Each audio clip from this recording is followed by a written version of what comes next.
It is game day. Browns and Ravens today on the lakefront in a 4:25 start. There's the countdown. We'll have that popped up here throughout the show occasionally. Down to the second updates on how long do they get this thing going. But we are going to open on a different note, of course. As we start off our game day Sunday in the NFL, I'm super excited / a little anxious right now. I'm about to get the word that it really looks like the reality of the potential of having a liver transplant on Sunday game day instead of watching the Browns play the Browns over down at the stadium here. So really excited, really anxious, and almost never miss an NFL game, but I think I'm going to have a really good reason, and I'm about to find out in about 15 or 20 minutes. So God bless you all. Let's all have a winning day. And remember, all the people, families, and communities we touch genuinely try to make a positive winning difference. You matter. All right, so that was this morning. Bernie Kosar has been the talk all week for Browns fans and everyone in Cleveland. They said in about 15 minutes. He has not posted an update yet on that. You know, sometimes if anyone's been to a doctor or a hospital, they say 15 minutes, and it might be 3 hours. We'll see. But, guys, for what has been such an unusual week for Browns fans and the whole city following Bernie's journey as he's had all these, sometimes 2, 3, 4 surgeries, it seems like, in a day. Man, that would be a great way to cap this thing off. Everyone is pulling for him. Oh, for sure. And, you know, Bernie's like the king of the city. He's from Ohio. He was winning football games when he was here with the Browns, and, you know, and a former teammate of mine. So I'm definitely praying for him. I actually tried to go to the hospital yesterday and couldn't get in and couldn't visit him. He couldn't have visitors because we could be infected and wouldn't want to affect him getting the liver if it does come through for him. And so, like I said, he was a wonderful person, a good friend of mine, and I'm hoping the best for him. I'm just excited that he has his, former teammates, guys that care about him, that truly love him. I think I'm having issues. Go. Yeah, I'm just excited that he's around. He has his former teammates, around him that's checking up on him. Reggie, Eric, guys that love him, that care for him. I've been talking to him a lot, and I miss our football talks. And I just wish that he can get back to, the Bernie that we all know and love. It's tough going through these type of situations. So we wish him a speedy recovery. So, I mean, Bernie has been very public about this, and I can imagine what all the encouragement has meant for him. He thought, he said when this started, I think it was Monday or Tuesday, he thought he was going to have a transplant over last weekend. It didn't work out. Man, I cannot imagine going through that. You get the build-up, everything he's gone through over the last year and a half and the run-up to this to then, find out it's not going to work, and now he's back into it.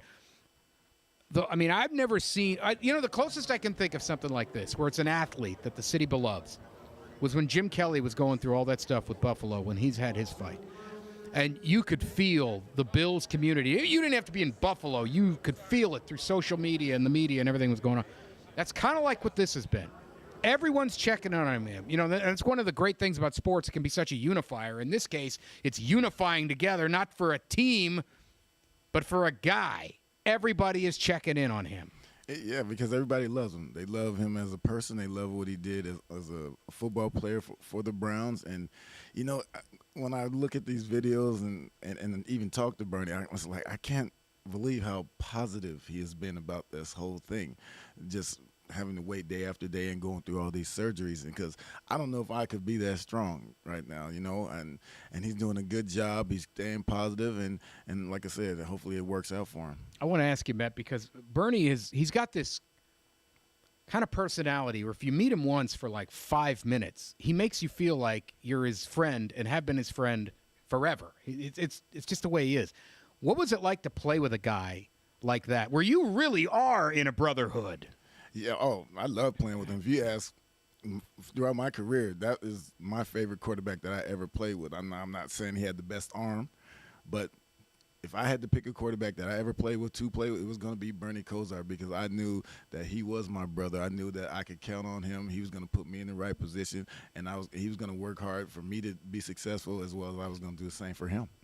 Josh, and obviously you didn't play with Bernie, but as a franchise legend, both of you, you said you've had talks. I got to imagine you got to know him real well. Oh, yeah, definitely. I would say more so when I was coaching. And, you know, Bernie and Metcalf and these guys would come in here and, you know, laugh at me in my little cubicle. And one thing Bernie did was he would have these long conversations with me and get me talking about football while I was coaching. I'm supposed to be coaching and getting these special teams guys, and Bernie's like, you know, Josh, and this and that, and to say something that would trigger my thought and have me riding. I'm like, Bernie, I gotta go, you know. So just talking football with Bernie, man, it's just nostalgia for me. It's the greatest. He loves football. Another franchise legend, Joe Thomas, had this message for Bernie this week. You've always been one of the toughest, most genuine people that I've ever met in my life. And from the day that I first walked onto that campus in Berea, you treated me with respect, like a brother that had actually done something to deserve to wear that orange and brown, even though I really hadn't at that point. I was just a little rookie. And the way you've always carried yourself, the way you've always shown up for the city and for these fans, that's real leadership. And that same strength that you brought to that field is exactly what's going to carry you through right now in this moment.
We made 3 mistakes in that game. We get a holding penalty on 3rd and extra long, you know, when they're just trying to keep the clock running.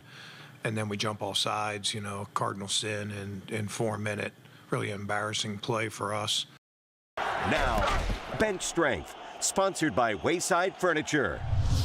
Well, that was embarrassing. This is Cameron Thomas, who had the critical jump off sides when you knew they were not going to run a play, and he still did it. Otherwise, he played a good game. 2 tackles, 1 for loss, a couple quarterback hits, and the penalty. I feel like this is a, other than that, Mrs. Lincoln, how was the play type moment? Yes, you made the critical penalty that end of the game. What's that? When that happens, how mad do you get at one player like that, or do you not? Because you get disappointed. You definitely get mad at that player in the moment.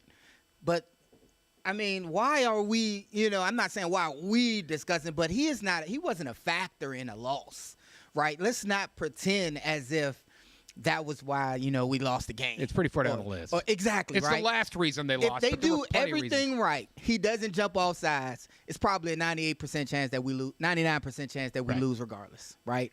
So he played his tail off, and in playing your butt off, if you happen to make a mistake, those are coachable things. It wasn't about effort. It wasn't about his drive. It's coaching. He needs to be coached up a little bit to whereas when you're in those important moments and you have to hold your horses, you have to do it.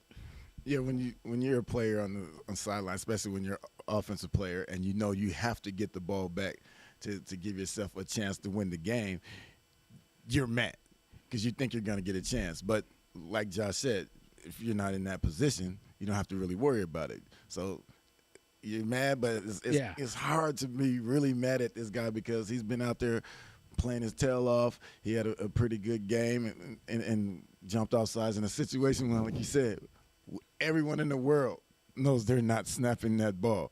It's just the competitor in him that got in the way. And I think everyone in the world knows that our defense is really not to blame in this situation. But I digress. I digress. So this is a blind resume. We do this almost about every week. Producer Chris gets 2 names, puts them together. The idea is to say, who would you rather have, not who do you think these guys are. So look at the numbers. Tell me who you want. I want QB2. He has 10 less yards. His completion percentage is better. He has more touchdowns, fewer interceptions, and more rushing yards. Wow, yeah, QB2 has 7 TDs. It's no brainer for but me. It's a no-brainer. But however, you know how to produce a crit. You know how they do in here. You're not trying to prick. I'm gonna pick QB2 off of stats. Let's go. All right, pop them up, Chris. That is Dylan Gabriel compared to the number 1 pick in the draft, Cam Ward. This was considered a 1-quarterback draft, and Ward was said to be that guy. As it turns out, it might be a 1-quarterback draft, and that 1 quarterback might be Jackson Dart, who went way after that. But when you see those numbers, I'm a little mad y'all did that to me just now. I'm not going to lie. I actually thought of that one. That was mine. Oh, that was yours? I said it to producer Chris.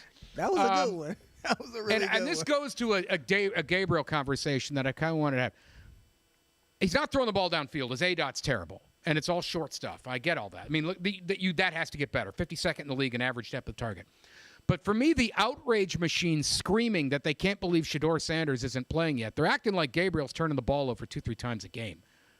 Is he killing them? Like, is he as bad as people act like? Do you want to go first? Okay, go ahead. Because I also understand. I understand. I'm going to say this. The numbers don't lie, and you can also make numbers say whatever you want. I firmly believe that. So I don't know. Where do you sit with Gabriel compared to that Cam Ward graphic? It's not about just turning the ball over.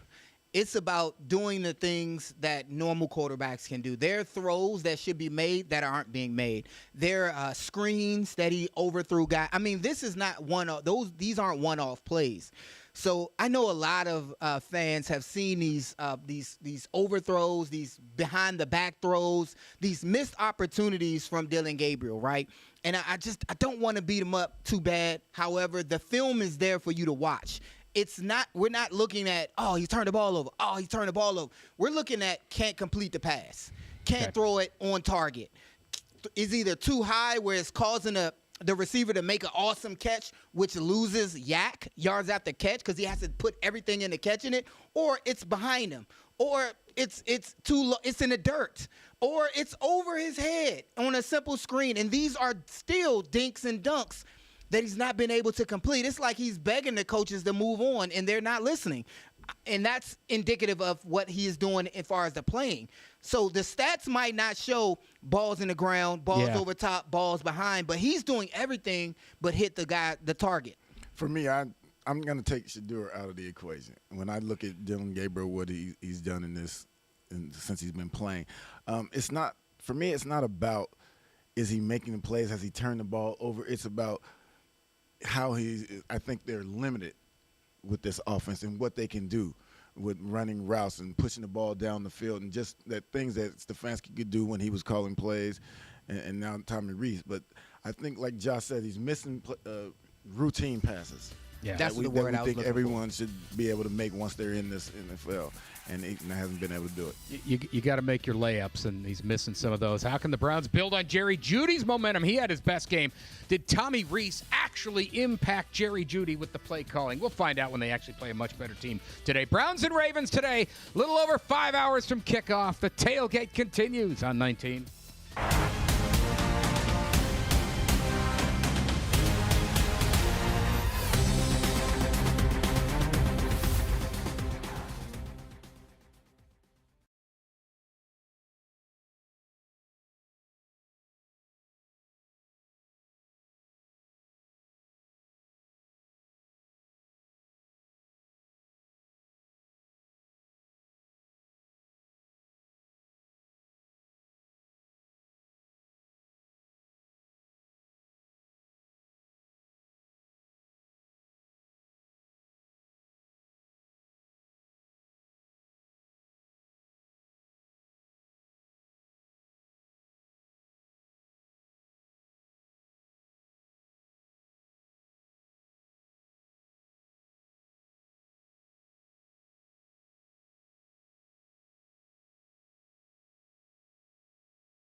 Such a big guy. He moves like a small guy, and he's so strong, and he plays so hard to where it's like, if your feet are underneath you, and you don't get on him early, it's going to be just, he's going to either go around you, he's going to go through you.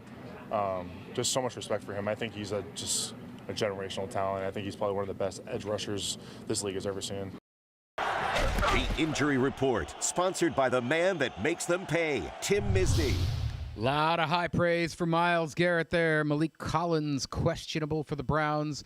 Guys, this feels like one of those games where if the Browns are going to win this, Myles Garrett is going to have to go nuclear, which he has before on the Ravens. Absolutely. I seem to remember a game on there on a Sunday night. He had like 4 or 5 sacks. They still lost.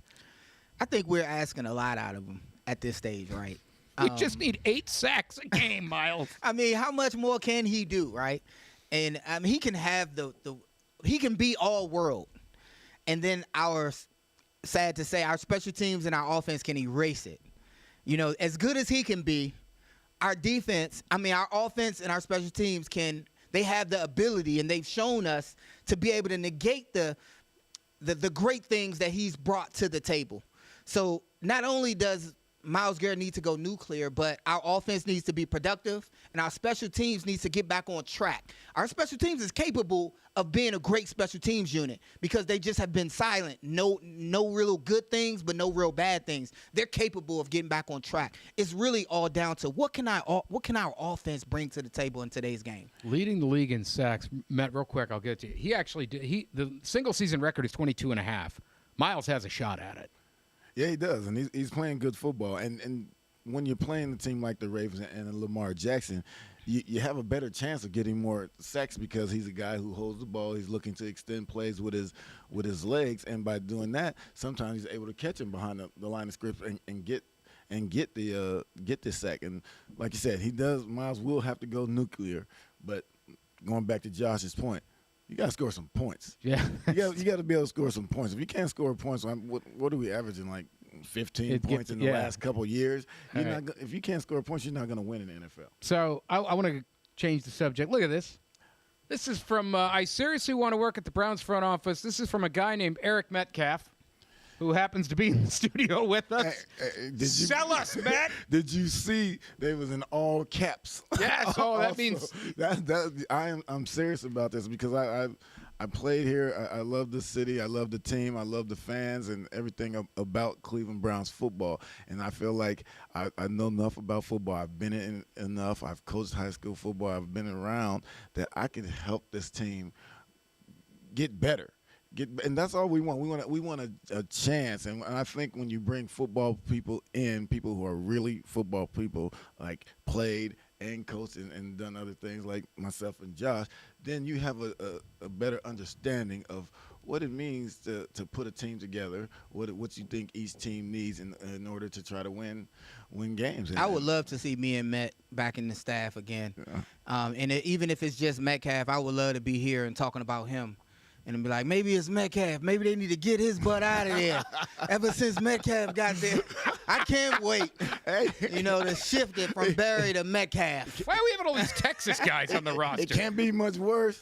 It can't be. Right? You're right. I mean, we've seen some bad football since the team has been back. And so, I mean, I feel like I know enough and I can get great people around me who can do Honestly, I love the idea. I love him joining that. That would be a blast to watch that. All right, when we come back, we're talking Deshaun Watson. That shouldn't take long at all. There's only a million things to cover there. Stick around. Tailgate continues.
Whenever you have a significant player decision, whether it's a trade, big free agent signing, number one draft pick, whatever it is, like those are organizational decisions, right? Those are done collaboratively, like a lot of people on board. And if you're a senior leader of that organization at that time, then you own that decision. I mean, you do. We all do. So that's the way I feel about that. And it's the way I feel about sort of almost all the decisions we made there in Cleveland. I absolutely, own them all. Now the Pigskin Poll, sponsored by your Northern Ohio Hyundai dealers. All right, Hyundai Pigskin Poll. We do this every week. Pick a question, put it on the news. Ask the folks to go to the website and vote. This was this one for the week. What should the Browns do when Deshaun Watson is ready to play? Start him, make him the backup, or pay him to stay home? Gentlemen, there's a lot to unpack there, and we only have one segment. Just cut her loose. Where you at with this? I don't hate Deshaun Watson. I love the Browns. So don't confuse a perceived hate with me loving this football team. He's the best quarterback on the roster. Shador is unproven, right? Because they don't let him play. Yeah. And he's definitely better than Dylan Gabriel in any universe that you would look in, right? So I think I vote, if I have a vote, to allow him to play. This might be a comeback for him. You never know. But he's making so much money. I would have him play. Even if I wish this was weeks earlier, because he was the last quarterback to beat the Ravens at home. Yeah. So this would have been a good game, but I vote for him to play. And yeah, I do too. I think people need to think about in between the white lines and not outside the white lines when we're talking about whether he plays or not. Because when a lot of people talk about not wanting him to play, it's more about off the field than what's happened on the field. Because like Josh said, he is the best quarterback on this roster. I've always been a fan of him as a quarterback, and I thought it was a great thing to do when they tried to get a top 5 quarterback at that time to try to get to the Super Bowl. Yeah, and so he was just he's just in a bad circumstance, bad situation. He comes here, he plays. I don't know, like right now, if he becomes the quarterback that we once saw because what we have on that field. So you guys say start him. Then you got to think about the contract situation, and everything, because I don't know if it changes the contract, though, if he doesn't play versus play. I mean, I think the cap hits down the road if you want to move on. I think it would stay about the same. Contract aside, I saw how rusty he was coming back, right? So I expect the rust. But the rust that Dylan Gabriel can't shake off, yeah. I know he can make these throws. And Shador not being in the question because they're not playing him, I would play him because I want to win more than any perceived hate for Deshaun Watson. As simple as that. If we win games with him, I doubt people are going to say, but they got Deshaun Watson. No, we're going to be like the Browns of Philly finally winning. And that's all that matters. All right, let's see the results. I have a feeling what the folks would say, yes, pay him to stay home. I don't believe it. I don't believe it. You think they're just dug in? It's good to say.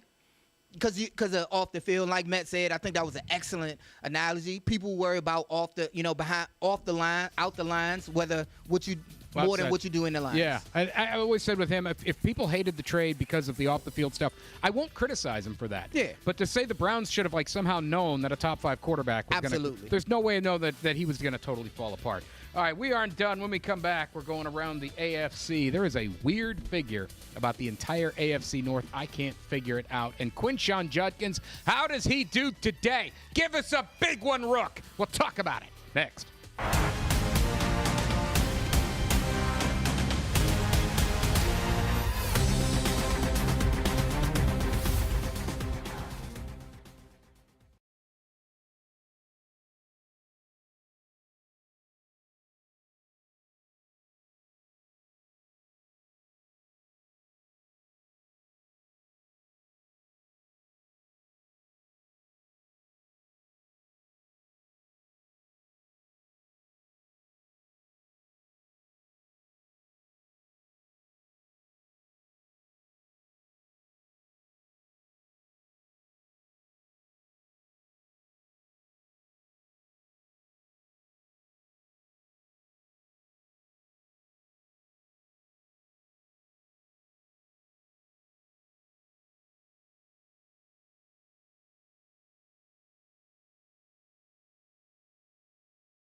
Around the AFC, sponsored by your local Toyota dealers. Toyota, let's go places.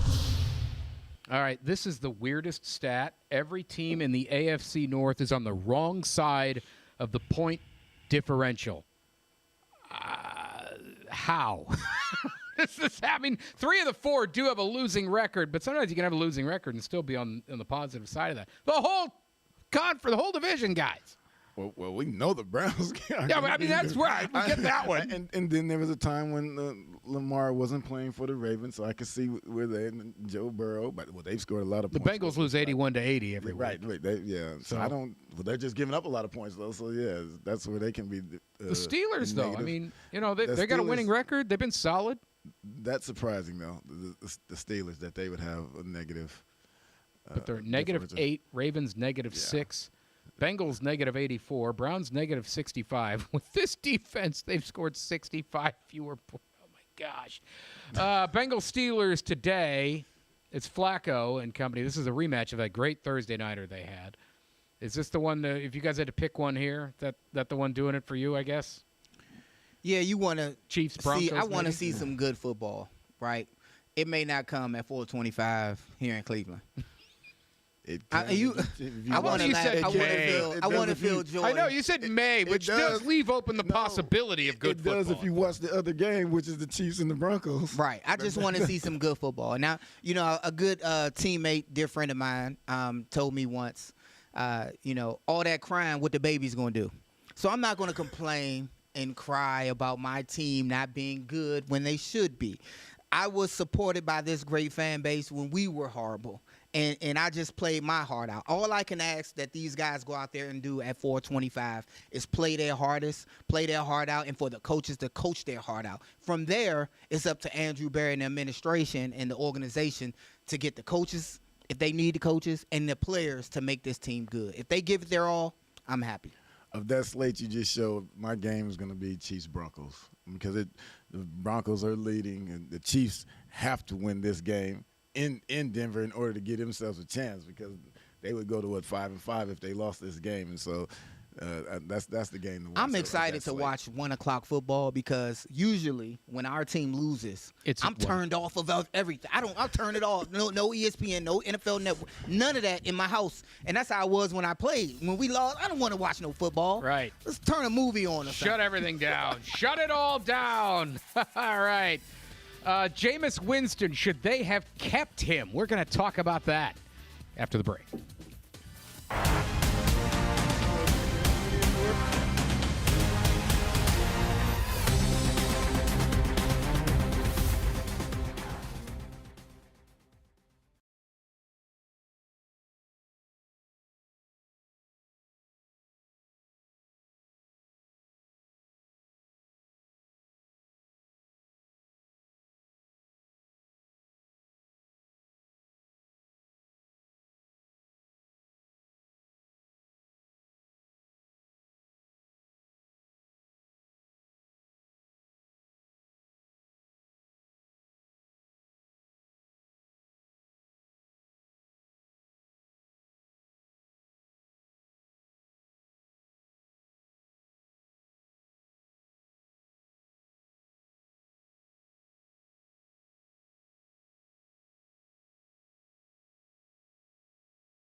I know I'm better than this.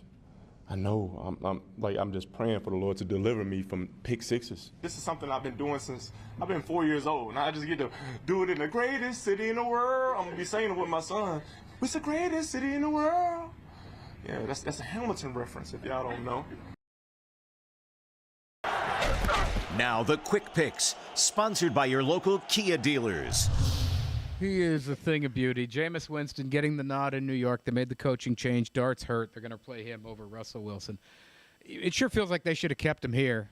I know he threw picks. By the way, since he did that, I'm praying to be delivered from pick sixes. He has not thrown a pick six since then. The power of prayer. Come on now. They should have kept him. But he has thrown picks. Yes, but he specifically said pick six. He's too much of a free bird. He got to let that spirit fly, and he's on his tour to NFL, as a lot of NFL players call it, where he's bouncing around from team to team. He's enjoying life and loving the NFL and just enjoying every moment. And, he's a quarterback that you would get for, emergency, when you need to keep the train on the tracks. Yeah.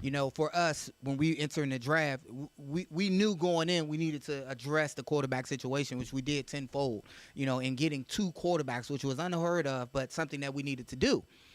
It was no way that he was going to stay here.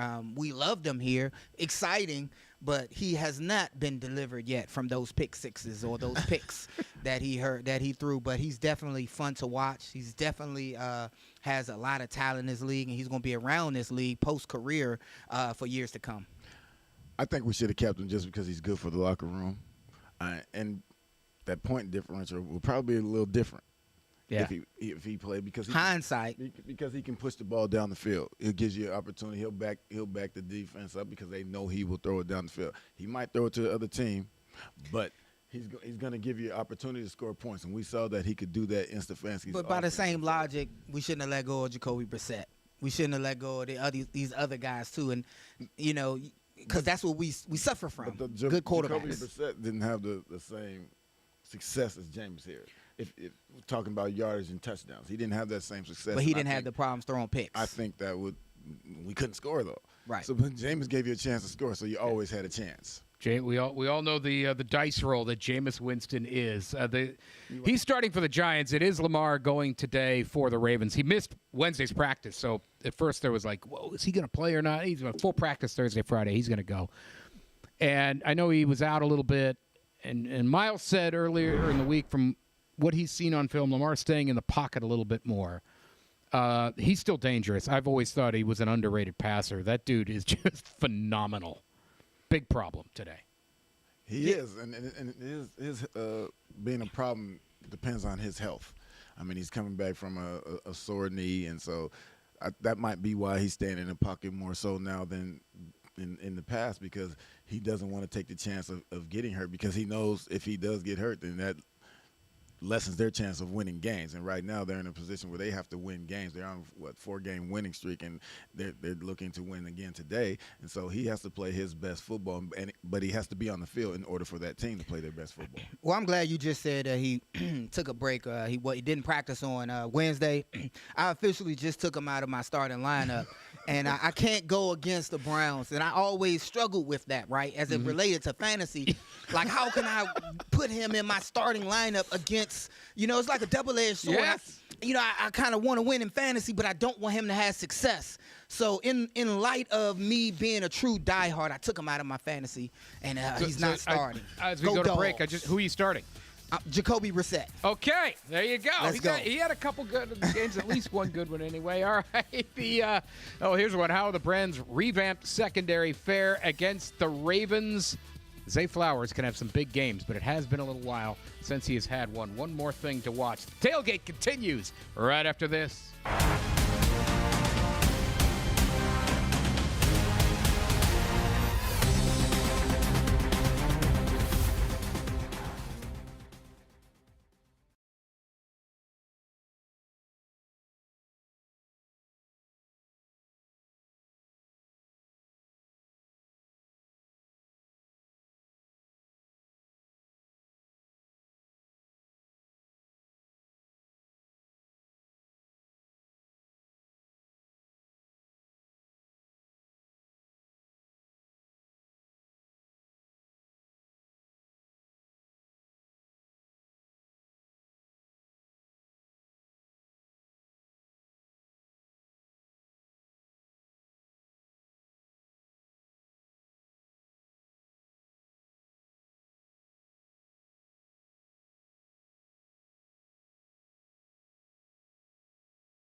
There's no checking out. There's no looking for somewhere to hide or surrendering. Obviously, he's one of one.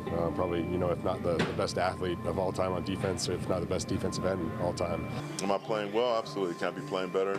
Yeah, and I want to do that. Try to get as much hands and objects on them as possible. We're never proud of a loss. They got players. I didn't get no targets, so it was kind of boring for me. I lost my no-hitter a long time ago. Players got to go out there and execute. They got to be who they are. Stay off Twitter, stay off Instagram. It's no good. I'm unfazed by that stuff. Who you working for? Now, who needs to deliver? Sponsored by Jets Pizza. Jets, better because it has to be. We haven't played near our capabilities. We've had too many issues with just dumb football, dumb mistakes. Guys just got to do a better job at their responsibilities. Unfortunately, we're learning the hard way right now. These young players and some of these vets that haven't played as much on teams have to do a better job of doing their job, right? Doing what's asked, doing what's coached. All right, that sounds like a coach blaming the players. You know what that sounds like? Let me just that? take it from here. Accountability. A lot of times coaches want to just take the blame. No, not that guy, right? Because he's done it. So I guarantee you, the film doesn't lie. I watched the film. I can't tell you how many times I rewound the game on special teams, and my wife can attest to that and look at players not two-gapping responsibly, right? Not shedding blocks responsibly, coming down the field aimlessly and not going down there with a purpose like we once did. He doesn't coach that. We all would like to blame the coach, but I'm biased because I know his mentality. I know how he coaches. And he doesn't coach those guys to go down the field like that. And a lot of times we're giving players as special teams coaches, we're giving guys who never played special teams before and have to coach them up to the best of our ability so that they also can play offense and defense. I doubt they was doing what they were coached. I saw guys going down the field. I'm like, that's not a good two-gap. Where's your punch and shed? Where's your rip move? It was the effort that was given. I doubt he's coaching that, right? Players need to be called out sometime, and I hope they was called out in those meeting rooms. He shouldn't have to take the blame. Be responsible and stay on a football team. I'm biased about that when it comes to special teams and just calling out a guy randomly. Now we know that players do go on the field and make mistakes and not do things that they were told to do in practice. But I think when you're talking about coaching, that goes back to coaching them hard. Because if you coach them hard where it's drilled into their mind, then they're not making these mistakes. They're not making these mistakes in the heat of the battle. They're going out there, and they might not always get it done exactly how you want it, but they're doing their best to get it done if you're coaching them to really hard. Because of the injuries. And go ahead. You got it. And it goes back to when we're talking about special teams, guys who have never played teams, right. Guys who are just sometimes just don't want to play teams because I'm a receiver. I don't play teams, but now you're thrown in there because of the roster situation with only 53 guys. And so it also goes back to having better picks in the later rounds guys who can really play special teams if they're not going to play football.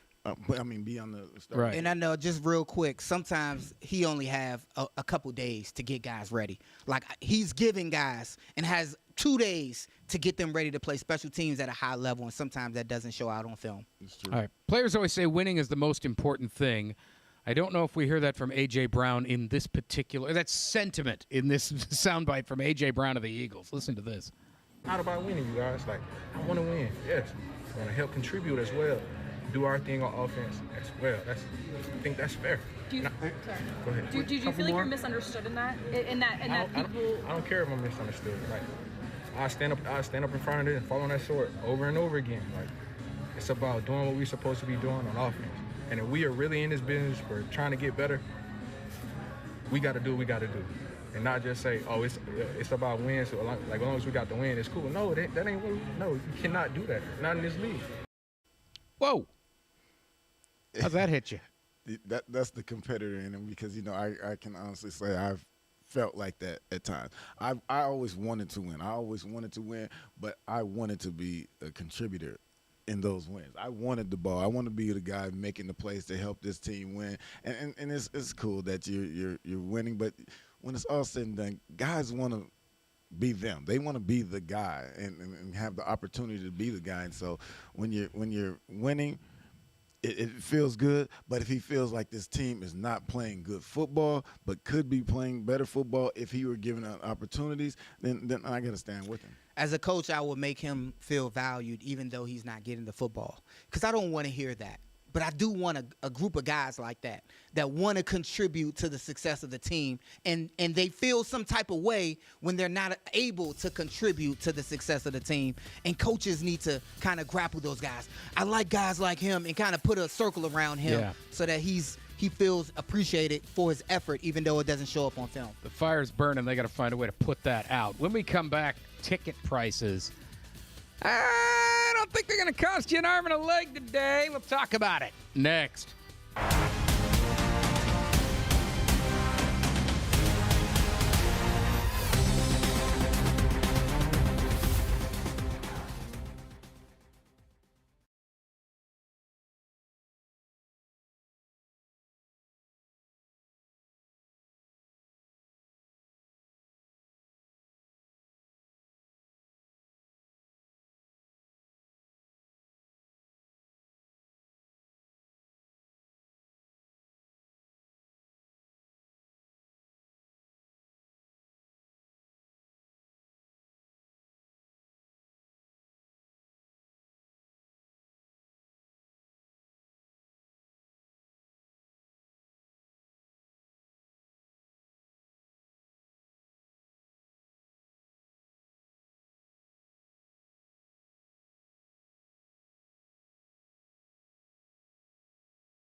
It's going to be cold. It's going to be rainy. It's going to be windy. It's going to be on the shores of Lake Erie. There's not a whole lot of secrets this time of year. You're going into someone else's house, and you have to take what you want. We know what they're going to do. They know what we're going to do, and we have to be able to go out there and execute. He's got a little bit of, Wolverine blood in him too. It feels like high school football in terms of we all know each other. You could be out there. We're going to get you the ball back too. We're used to this, this is Cleveland. Follow the money. Sponsored by Cardinal Credit Union. All right, guys.